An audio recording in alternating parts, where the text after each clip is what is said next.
Filhos e filhas de Deus, boa noite. Paz seja convosco. Eu gostaria, Udo, de nem pregar hoje. Sabe o que eu gostaria de fazer? Continuar nesses dois temas que você falou aí na hora da oferta,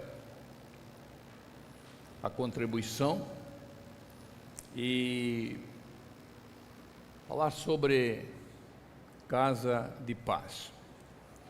Porque quem aqui já aceitou Jesus como Salvador na sua vida? Todo mundo. Agora olhem para mim.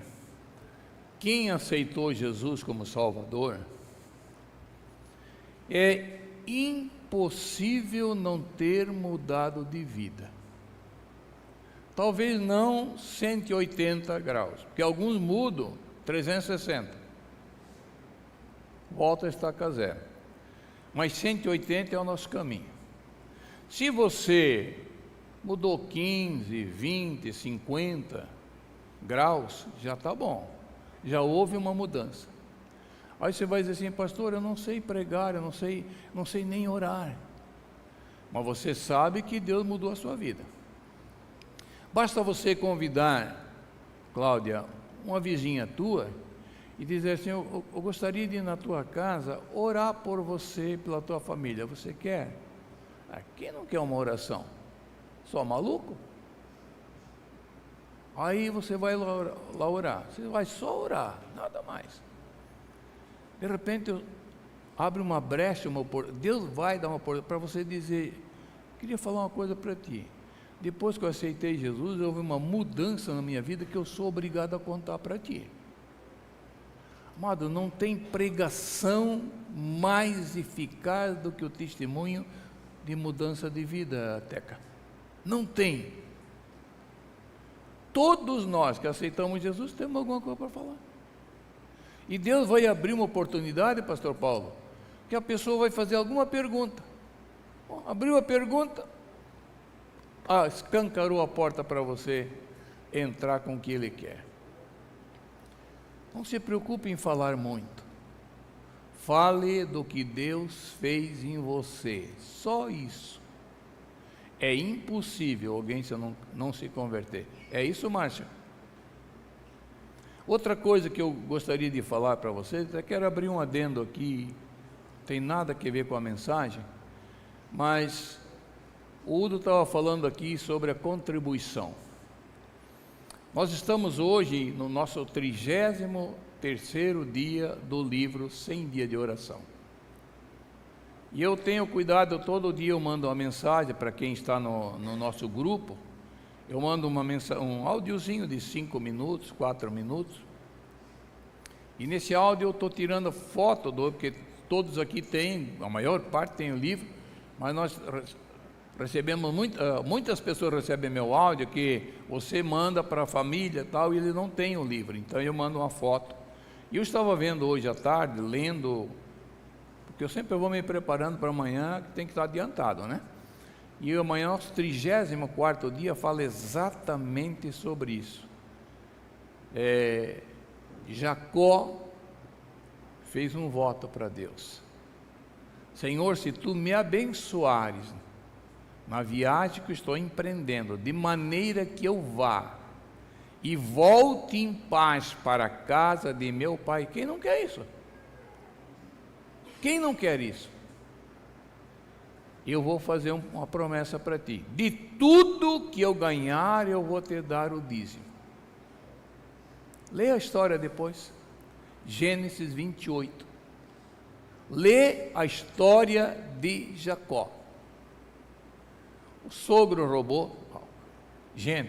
A gente tem hoje muita gente que rouba de nós, né? Começando lá por cima, assim, tal, não vou entrar em detalhe e tal, mas você sabe. Agora, ser roubado pelo próprio sogro, pelo amor de um galo cego, gente. Roubado pelo próprio sogro. O sogro roubou o cara 14 anos. Pensou?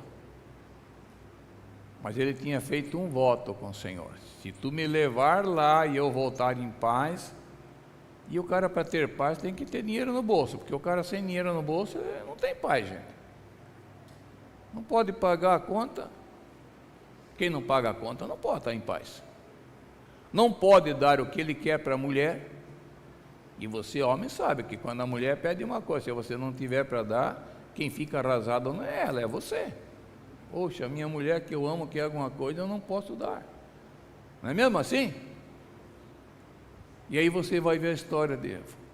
E eu, na foto de amanhã, eu faço uma observação, embaixozinho no livro, porque em 1984, eu fui num jantar da Donep, numa convenção melhor, lá em Recife, e eu fiz um voto com Deus. Eu vou dizimar, porque dizimar, eu e minha mulher fomos fiéis. Desde janeiro de 1977. Nunca falhamos um dia, um mês. Mas aí eu fiz porque quando você lê Malaquias 3, 8 a 12, Nordelei, lá diz assim: no que vocês estão me roubando? Nos dízimos e nas ofertas. Então quem dizima, mas não oferta ainda, continua roubando Deus. E eu pergunto uma coisa para vocês, não precisa me responder, mas pergunto para vocês: Deus vai querer ladrão lá no céu para roubar ele? Teve um cara que quis roubar ele, e ele mandou embora, e nunca mais aquele cara se aprumou, e nem vai se aprumar. Não porque Deus não perdoasse, mas porque ele não quis perdão de Deus. Então, meu irmão e minha irmã, aplique isso na sua vida. Eu gostaria que você experimentasse na sua vida, e você que está em casa me acompanhando, experimente isso. Faça um desafio, mas cumpra o voto, porque Jacó cumpriu. E eu, quando fiz o meu voto, eu cumpri, porque olha, gente, eu sempre digo, Xander, homem sem palavra não vale nada. Ele não tem palavra, quem vai acreditar num homem que não tem palavra? Então, fez um voto, leve a sério. Aí se Deus não te responder, vem falar comigo, eu te devolvo o dinheiro que você ofertou e dizimou. Eu, não a igreja, eu devolvo para você. Você aceita esse desafio? Fica para você perguntar aí, para você mesmo. Glória a Deus. Termino o meu adendo e vamos entrar naquilo que nos interessa. Deixa eu agora ver se eu me acerto aqui agora.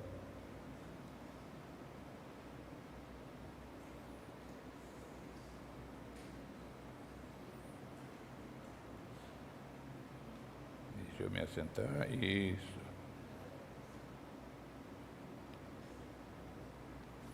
Abra a escritura no livro de 1 João, lá no finzinho da Bíblia, perto de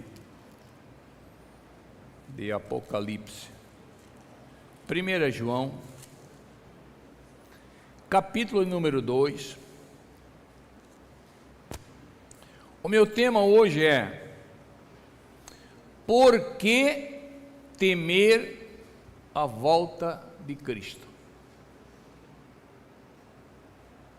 Você sabe que tem crente que teme a volta de Cristo. 1 João capítulo 2, versículo 28, na versão revista e atualizada do Dr. Shedd, diz assim: filhinhos, agora pois permanecei nele, para que quando ele se manifestar, tenhamos confiança e dele não nos afastemos envergonhados na sua vinda. Senhor nosso Deus e Pai, eu estou na tua presença nesse altar, e eu dependo 100% de Ti. Toma-me, Senhor, corpo, alma, ver, ouvir, falar, responder, refletir, tudo aquilo que for necessário, para que a tua igreja, tanto aqui reunidos, quanto em casa, onde estiverem, possam, Senhor, receber aquilo que tu queres, que cada um de nós possamos ouvir da parte tua, a tua palavra. Eu quero ser apenas um instrumento nas tuas mãos, mas quem está aqui não volte para casa vazio, mas depois de receber tudo o que tu tens, voltem satisfeitos e felizes e garantidos, Senhor, de que sabem aonde estão colocando os seus pés e a sua fé também, em nome de Jesus. No domingo passado, o pastor Adriano pregou sobre os tempos da história da humanidade, envolvendo esse tema. Nós estamos aguardando a volta de Cristo, como aguardamos mudanças políticas no mundo todo, porque dependemos disso para nós sobrevivermos. Nós dependemos de uma mudança política que venha trazer confiança para todos nós, desde o empregado, porque se o patrão estiver correndo o risco e não tiver sucesso na sua empresa, o empregado está desempregado, e você sabe o que significa uma pessoa dizer. Eu sinceramente quero dizer para vocês que eu não sei o que é ser desempregado, Paulo. Você sabe que eu nunca fiquei um dia desempregado? E eu já estou trabalhando há 71 anos. Olha só, 71 anos, Reve, nunca fiquei um dia desempregado, graças a Deus.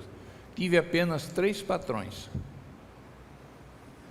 Depois abri minha empresa, depois entreguei tudo, vim cuidar da igreja, do Senhor, e o Senhor tem... Então, quando eu vejo uma pessoa desempregada, eu oro, e imagino eu como deve ser. Você chegar de manhã, não ter trabalho. Já passei por momentos dificílimos de não ter dinheiro nenhum, de eu ter que emprestar dinheiro para pôr comida na mesa, mas não desempregado, trabalhando. E o Senhor foi provendo tudo, porque eu tinha um propósito com Deus, e eu cumpro o que eu prometo para Deus, dentro da minha possibilidade, é claro, porque nós não temos condições de ser 100% com Deus, jamais, mas dentro daquilo que eu posso me colocar, eu faço questão de fazer o melhor, porque é para Deus. Em 1989, exatamente no ano que eu assumi a igreja como pastor titular, na Armênia teve um terremoto muito grande. Esse terremoto durou 4 minutos. E um pai tinha levado um filhinho seu na escola primária, e quando ele deixou o filhinho ali na escola, ele falou para o filhinho o seguinte: Jurley, filho, aconteça o que acontecer, papai está sempre perto de você. E foi embora. Ele estava indo, Paulo, embora, deu o terremoto. E ele lembrou daquilo que ele falou para ele, ele voltou correndo desesperado para a escola. E quando ele chegou lá, para surpresa dele, a escola estava toda no chão. E ele localizou mais ou menos qual era o ponto que estava a classe do menino, que ele conhecia, levava lá, tinha entregue a criança para a professora, o professor, sei lá. E ele desesperadamente começou a tirar entulho e foi jogando ali com as mãos sem luva, sem nada, e foi jogando e foi limpando. E foram chegando pais, diziam assim: olha, não adianta você fazer nada, está todo mundo morto, nossas crianças morreram tudo, e gritando e chorando. E ele foi, não deu importância para aquela voz, e foi arrancando escombro, 3 horas, 4 horas, 8 horas, 16 horas, 20 horas, virou a noite e vai com a mão ensanguentada e tira daqui, tira de lá, e já veio mais gente e começou a ajudar, mas ele ali, onde ele achava que era a sala do filho, e ali foi tirando, 38 horas depois, amados, ele levanta uma viga e encontra um vácuo embaixo daquela viga, e ele começou a gritar: Arman, onde é que está você? E de repente ele escuta a voz: pai, estou aqui. Eu sabia que tu vinha, Pai. Que eu falei para os meus amigos, se meu pai estiver vivo, ele vem me salvar e depois vai salvar vocês, porque ele falou para mim, antes de eu entrar na escola, aconteça o que acontecer, eu sempre estou por perto de você. E ele arrancou o filho de lá com vida. Amados, fazem 36 anos isso. Deus também fez a mesma promessa, lá em João 14, 18, ele diz assim, eu voltarei. Faz quase 2000 anos, pastora Neide, esse eu voltarei. Mas então por que pessoas que querem falar, não querem falar da volta de Cristo? Pessoas que frequentam igrejas, são crentes, mas ficam nervosas, temerosas, quando se fala sobre o assunto. Porque você ouve aí na internet, você ouve muitas pregações motivacionais, motivação de ganhar dinheiro, motivação de ter sucesso, motivação de holofotes sobre você, isso aí eu sei que está cheio. Mas falar da volta de Cristo, você vê falar muito pouco, porque as pessoas não gostam. Nós, crentes, não gostamos, e deve ter algum motivo para isso. Nós não devemos ficar preocupados se seremos ou não aceitos no céu, porque segundo a Bíblia, é possível saber de antemão, se vamos ou não. Nós estamos em 1 João capítulo 3, vá para o 1 João, capítulo 5, 13, que diz assim, essas coisas vos escrevi a fim de saberdes que tendes a vida eterna a vós outros que credes em o nome do Filho de Deus. Se você crê, o Senhor está dizendo, eu estou escrevendo, Paulo está escrevendo, João está escrevendo, o Senhor está falando através dele. Se você crer, você já sabe que o teu nome está escrito no livro da vida. Você creu em mim, creu no Filho de Deus, não tem como você não estar preparado. Também é fácil saber, porque entrar no céu tem a ver com o tipo de roupa que estamos usando. Uau, pastor. Por exemplo, você vai num hospital, Dona Helena, São José, Unimed, regional, cada hospital tem um uniforme. Você quando entra no hospital, você sabe quem é enfermeiro, você sabe quem não é. Então você não vai perguntar para qualquer roupa lá, escuta, me dá informação, você vai para quem já está uniformizado. Você entrou numa escola municipal, estadual, você já sabe, distingue de que parte ela é. Quando você entra numa empresa, você conhece os funcionários pelo uniforme que estão usando, porque a empresa geralmente, quando ela cresce um pouco mais, ela já procura botar o uniforme já, né, num restaurante, quem é o garçom, quem não é o garçom, porque nós estamos uniformizados, entendeu? Então nós temos como diferenciar de quem está preparado ou não. No banco é a mesma coisa. Jesus conta uma história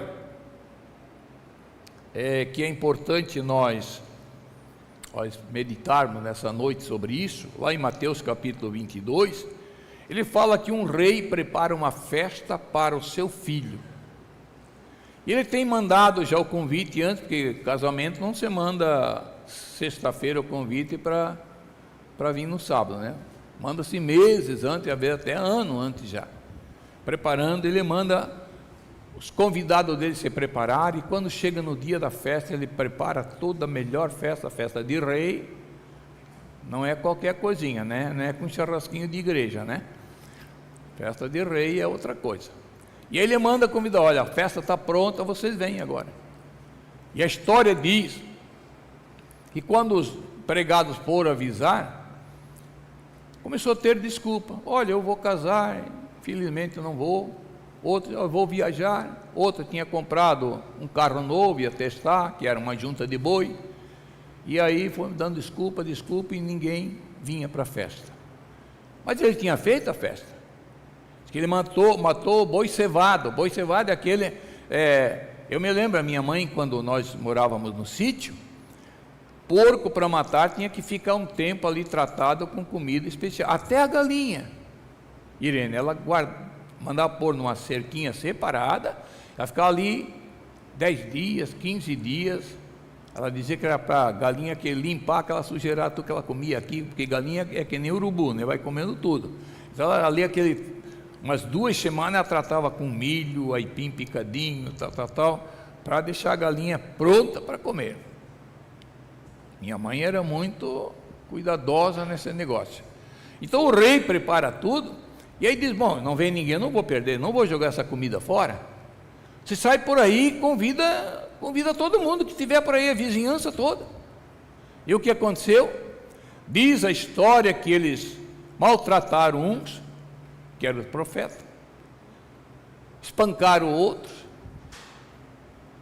chutaram outros, e o rei ficou furioso e disse, olha, esses caras eu vou eliminar.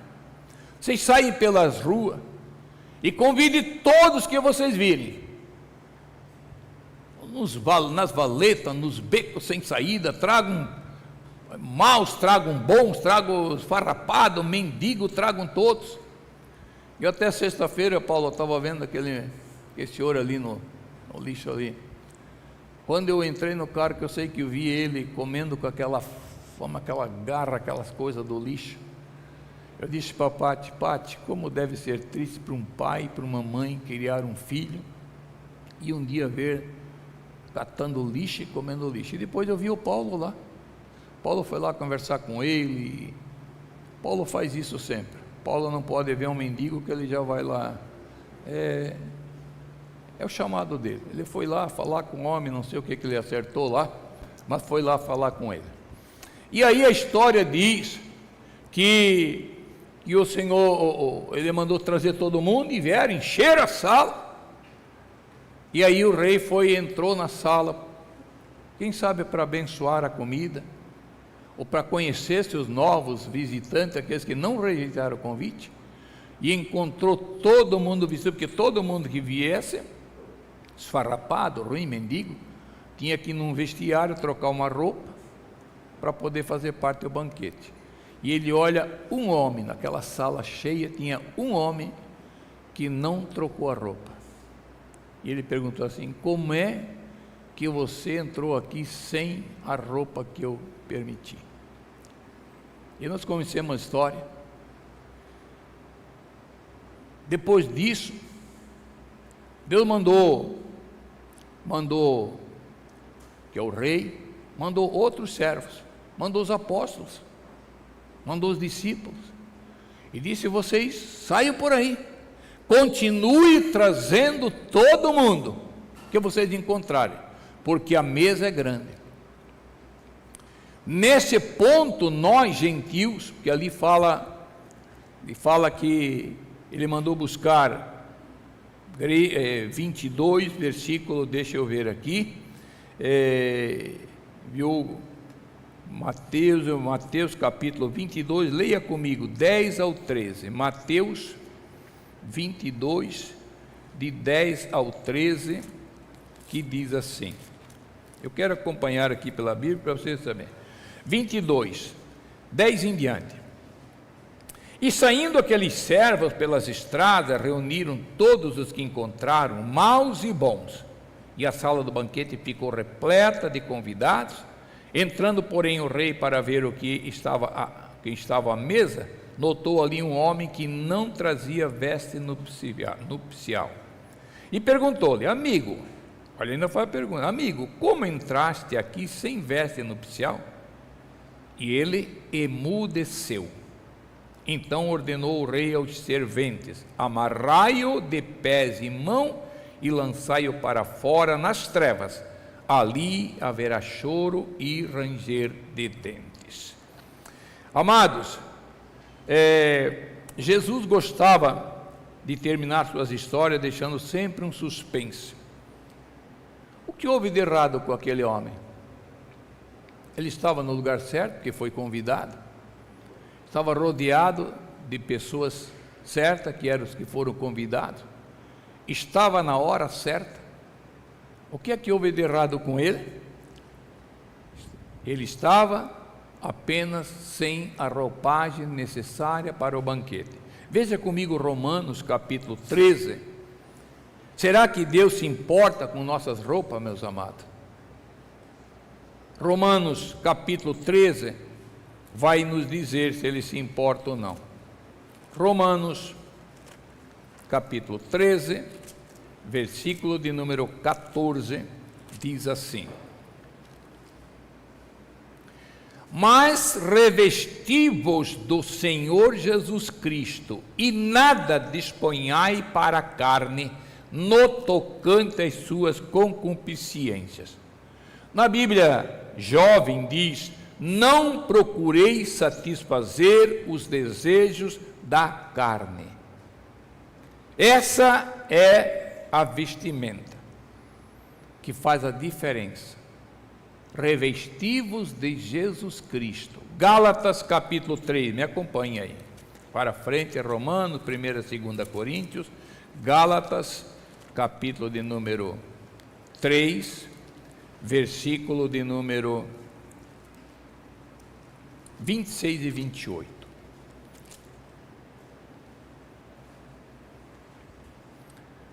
Pois todos vós sois filhos de Deus, mediante a fé em Cristo Jesus. Porque todos quantos fostes batizados em Cristo, de Cristo vos revestiste. Dessarte não pode haver judeu, nem grego, nem escravo, nem liberto, nem homem, nem mulher, porque todos vós sois um em Cristo Jesus. Amém? Não tem nada a ver com o que nós estamos usando hoje. Calça, camisa, vestido longo, vestido curto, não tem nada a ver com isso. Mas tem a ver com nossas roupas espirituais que Deus exige que nós vistamos. Você quer ver? Vai para Isaías.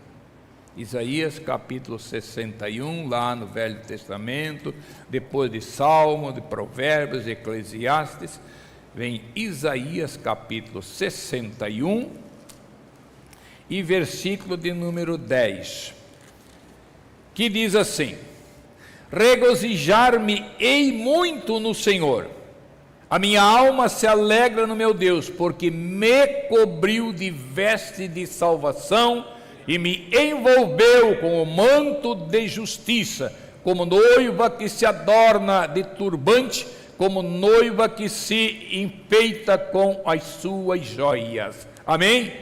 Noivo que se enfeita com seu turbante, a noiva que se adorna com suas joias.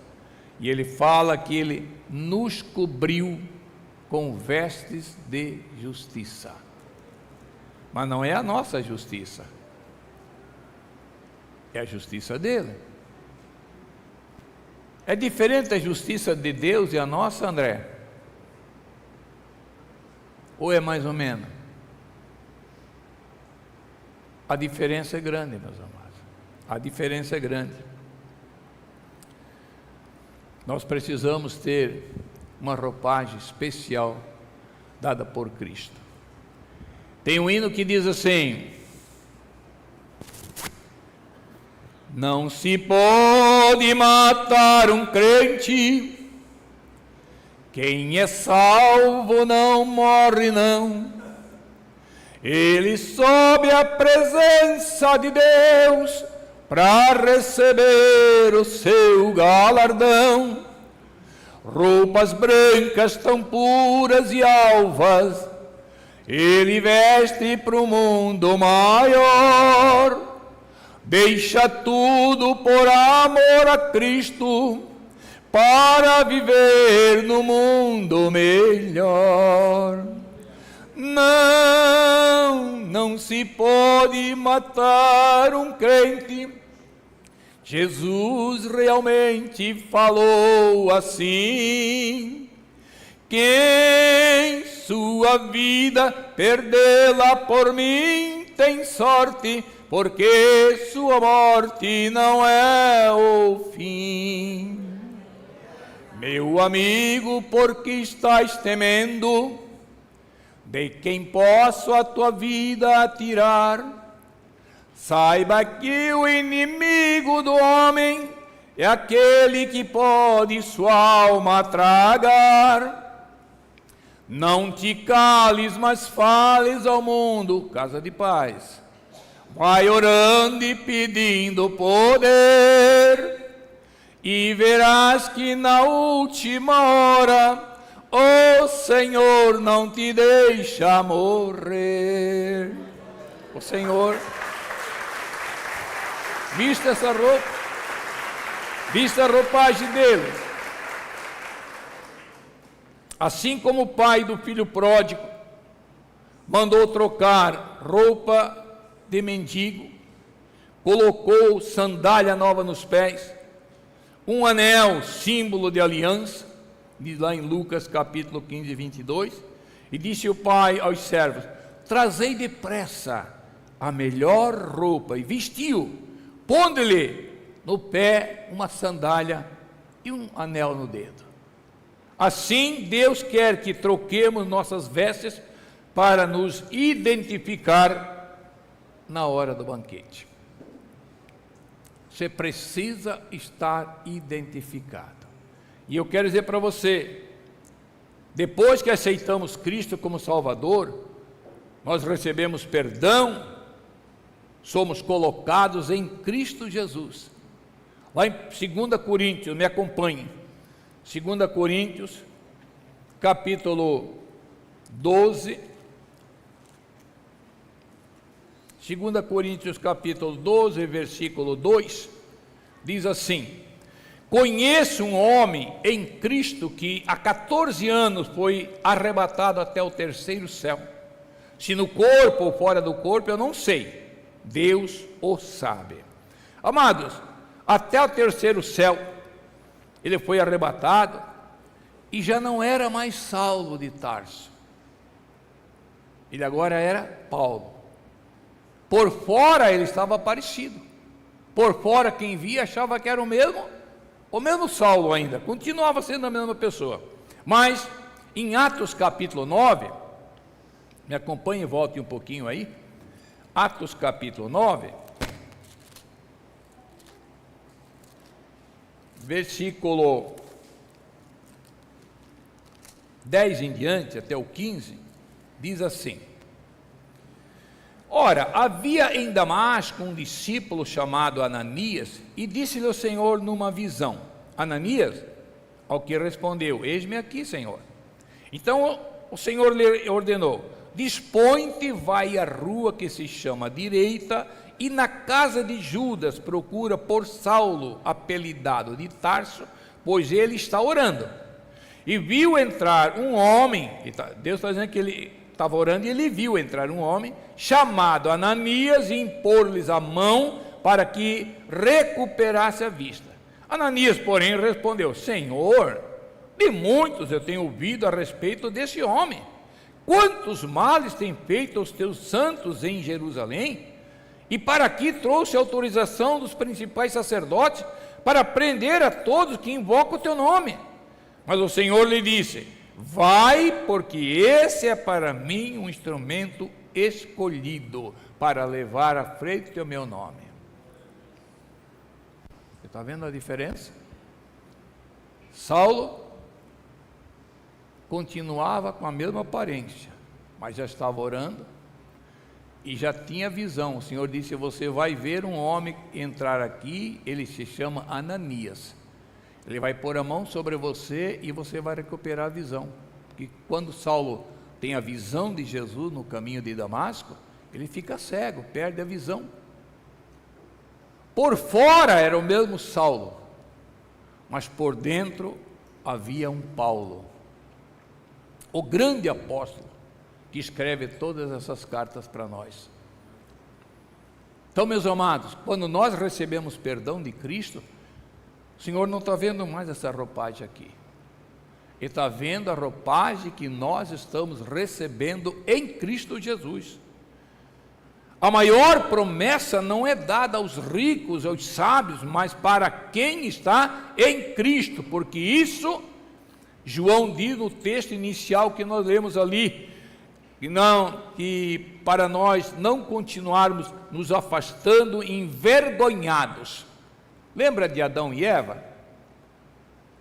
Quando eles desobedecem Deus, de repente Deus vem conversar com ele, diz a palavra antes ali em Gênesis, que Deus vinha todos os dias no virar do dia conversar com ele. Conversar com Deus numa boa, e de repente Deus vem, cadê Adão? Onde está Eva? Adão, será que Deus não estava vendo Adão? Diz que ele vê tudo. Adão, onde é que tu está, Adão? Senhor, eu estou aqui escondidinho, sabe, porque eu estou com vergonha. Vergonha, Adão? Por quê? É que nós estamos nu. Ele não estava assim todos os dias? Qual é a diferença, César? A glória de Deus tinha saído. E quando a glória de Deus sai de sobre nós, aparece as nossas vergonhas, a nossa nudez. Aparece a nossa iniquidade, como disse Isaías. Aparece a nossa sujeira toda. Por isso João lá na frente, não nos afastemos do Senhor envergonhados. Você quer aparecer diante de Deus despido? Claro que não. Não tem nada a ver com você despido. Você vai lá no banheiro, toma banho, canta para Deus, né? Você crê que Deus está ali? Claro que está. Mas Deus não está olhando para nós. Ele está olhando aqui para dentro. Está olhando aqui, ó. Está olhando aqui, ó. Está olhando aqui, está olhando aqui. É isso que Deus vê em nós, meus amados. Como é que nós somos por dentro? Assim estava aquele homem da parábola das bodas, despido, enquanto os outros todos vestiram-se do agrado do rei. Nós precisamos estar vestidos do agrado do rei. As vestes nupciais representam a justiça de Cristo, o noivo.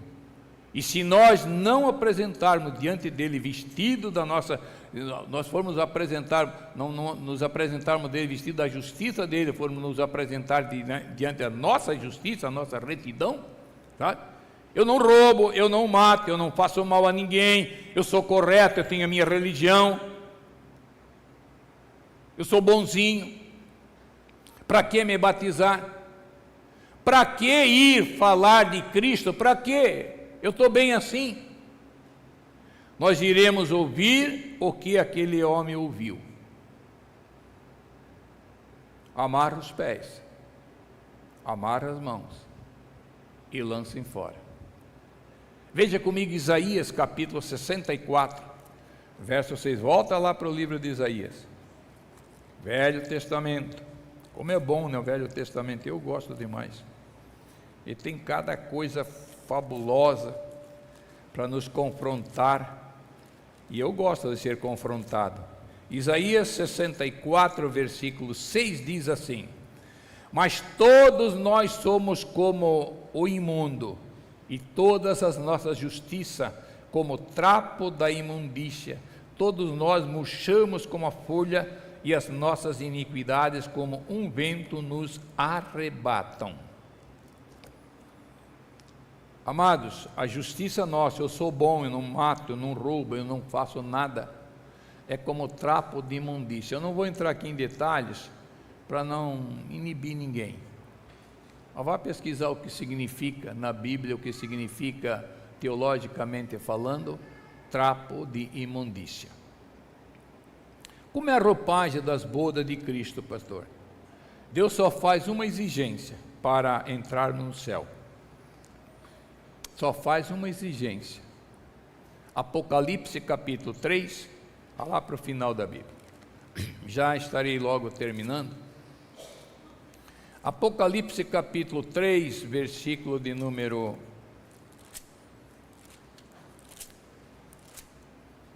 3 e 4. Lembra-te, pois, do que tens recebido e ouvido, guarda-o e arrepende-te, porquanto se não vigiares, virei como ladrão, e não conhecerás de modo algum em que hora virei contra ti. Tens, contudo, em Sardes, ele está falando para o pastor da igreja, umas poucas pessoas que não se contaminaram com as suas vestiduras e andarão de branco junto comigo, pois são dignas. Qual é a roupagem? Branca, lavada pelo sangue de Cristo. Apocalipse 4:4. Ao redor do trono há também 24 tronos, e assentados neles 24 anciãos, vestidos de branco, em cujas cabeças estão coroas de ouro. Vestidos de branco. Apocalipse 19, 7 e 8, lá no finalzinho. 19, 7 e 8. Alegremo-nos, exultemos e demos-lhes a glória, porque são chegadas as bodas do Cordeiro, cuja esposa a si mesmo já se ataviou, a igreja, pois lhe foi dado vestir-se de linho finíssimo, resplandecente e puro, porque o linho finíssimo são os atos de justiça dos santos. Linho finíssimo fala do melhor qualidade do linho do Egito. As mulheres aí, quando vão comprar roupa de cama, sabe, querem lençol, linho do Egito, 300 fios, 400, 600, quem vai lá compra aquelas camisas, né, Moacir? Camisa lá no Paulo, você vai numa loja lá de camisa do linho do Egito, não tem aqui, não tem igual, é outra coisa. Quando fala de linho finíssimo, não está falando de coisa transparente, assim, sabe, que você vê tudo, que nem algumas mulheres se vestem aí que não precisa nem raio-x.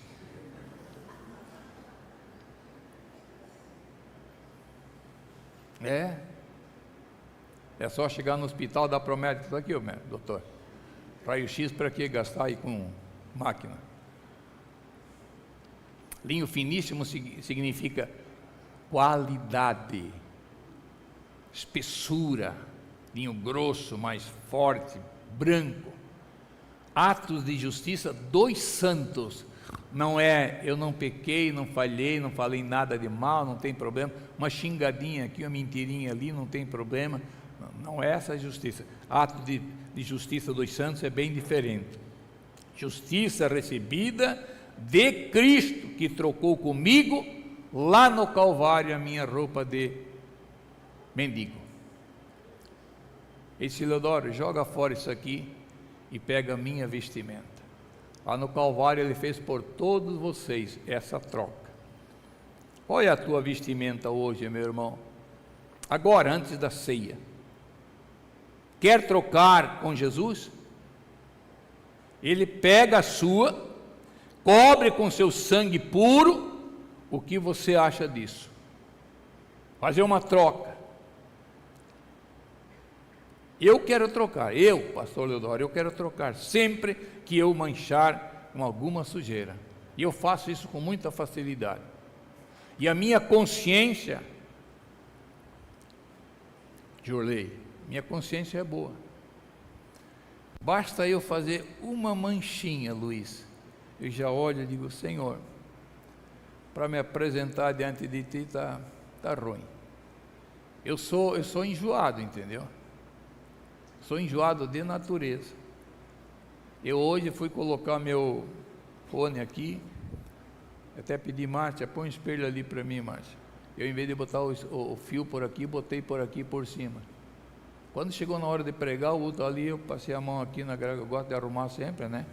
Meu nó de gravata não pode estar partido aqui no meio, aqui tem que ser a coisinha bem feitinha.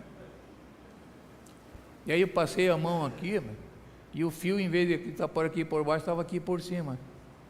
Perdi a postura. Agora imagine se eu, que sou falho com tudo isso, Teca, se eu sou assim, já me sinto assim diante de mim mesmo, diante de vocês, claro, porque quem estava vendo o fio aqui por fora era vocês, pessoal da manhã, né? Como é que Deus olha para nós com uma roupa toda manchada de sujeira, pecado, prostituição, fornicação, mentira, bebida, droga? Como é que Deus nos vê, amados? Não é para pensarmos? Ei, irmão Valdemir, Tiago, o que tu acha? É para pensar? Como é que Deus está nos vendo agora? Nós vamos tomar a ceia, dizendo que Jesus morreu por nós. E que roupa nós estamos apresentando diante dele? Amado, eu quero, já troquei de manhã, fiz de tudo para não dar um risco na minha roupa, mas eu estou disposto a trocar mais uma vez. E se você quiser trocar a sua roupagem, que você usou até hoje, com Cristo, eu vou te convidar para vir aqui à frente.